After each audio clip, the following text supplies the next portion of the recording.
So, the time has finally arrived. The English dub Pokémon Horizons has streamed its first dozen episodes, taking up roughly half the Liko and Roy's departure storyline. I still have mixed feelings. On one hand, it's not the complete disaster I was worried about it being, despite what some folks online might tell you. But I also don't see this as the reinvention of the franchise others are claiming. It's not even the best adaptation to released in the past year. However, before I get into why, I thought I would share positive points I have with the anime. Animation is indeed very good. The voice casting of dub is solid.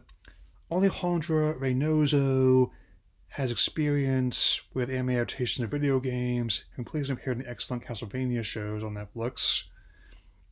This is something present in both the English and Japanese dubs, but I like the gag of casting actors from the previous anime in bit parts, in particular Zena Robinson as the voice of Voice Ray Coco and the Pokédex. Now, back to regularly scheduled conflict towards new direction. In theory, this should be something I'm all over. In practice, it's not really reinvigoration so much as standardization. Also, mean no disrespect to those who like the new anime, but I'm one of those who would have preferred a direct adaptation of Scarlet and Violet if I had to part with you know who.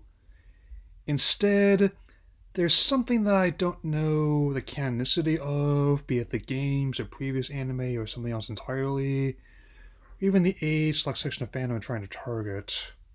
I will get into more detail around the 1 year mark of the Japanese release in April, but a large problem I have is how the pacing simultaneously feels like it's speed running through the source material while also drip feeding lore and character motivation at a glacial pace.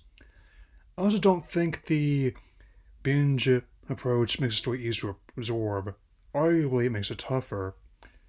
Maybe it's because I've gone out of my way not to compare to previous seasons unless absolutely necessary, and also encourage others to do the same, but I don't feel the need to excessively praise or lambaste the anime right now. Personally, I will say that the same year as Paldean Wins OVA and the Stop Motion Pokemon Concierge did a better job showing new perspectives of the franchise, with the web series Path of the Peak also being a fun and surprisingly resonant take on aspiring trading card game players.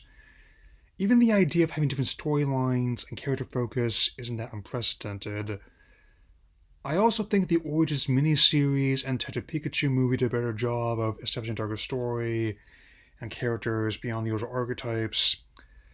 I also try not to compare Horizons to other animation on the market unless I absolutely have to, which will be expanded further in April. Overall, while the experiment is commendable, Pokémon Horizons is a clear representation of uncharted waters the anime is currently in. Here's hoping that future storylines after Tropico Shine, if any, can improve from here.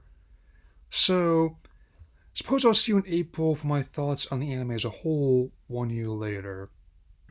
Take care.